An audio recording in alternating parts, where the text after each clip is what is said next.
Good morning to you all, and as you can see, I'm greeting you from the hall this morning. Many of you won't have been here, so it's nice for you to see it. This weekend and last weekend, we're undertaking various recordings for our online carol service, which will take place the last Sunday before Christmas. We are about to enter into the period of Advent, a time when we think about preparation and not just the preparations that we make for Christmas, but also for the preparing for the reminder of the coming of the Christ child.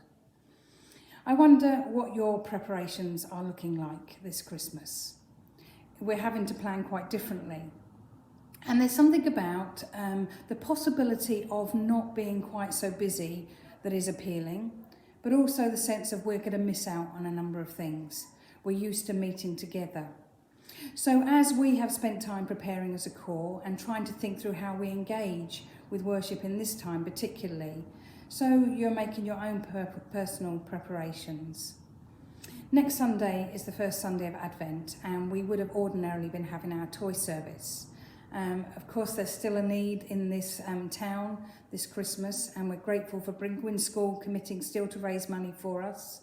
And also the opportunity for any of us that would like to donate toys that will go to families in this area. If you're still to do that, I urge that you do that in the next couple of weeks, and you can drop them at the hall or at the charity shop, or we have this year online an Amazon gift list. If you don't want to go to the shops, you can order that online and get it delivered direct to the hall. Our plans for this Advent season are very different.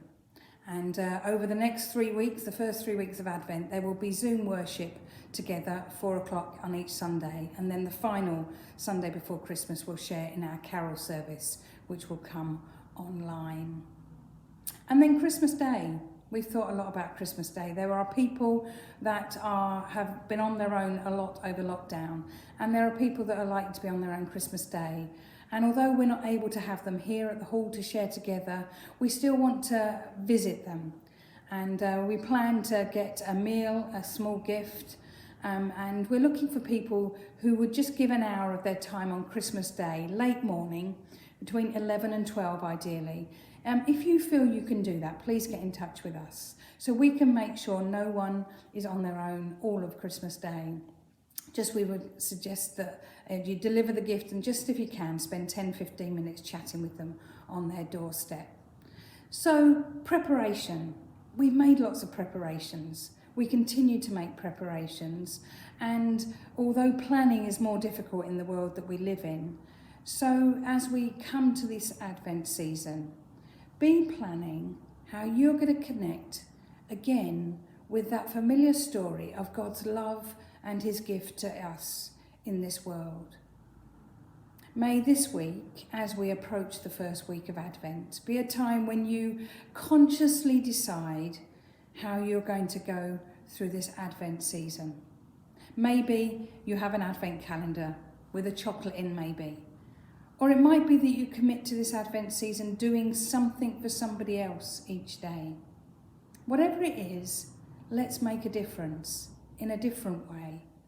I'm grateful for the many people that are still undertaking responsibilities to ensure that we are still open and active in our town. So I just share with you these few verses, familiar verses from Isaiah chapter 9, verse 2 and verse 6. The people walking in darkness have seen a great light. On those living in the land of deep darkness, a light has dawned. For to us a child is born, to us a son is given, and the government will be on his shoulders. And he will be called Wonderful Counselor, Mighty God, Everlasting Father, Prince of Peace. That message is the same, whatever Christmas looks like this year. Nothing can take that away. And may we be encouraged, and may we share the Christmas joy, the real Christmas joy, of that peace, of that hope, of that love and light that God brings to our world, that we need more now than ever. May God bless you each.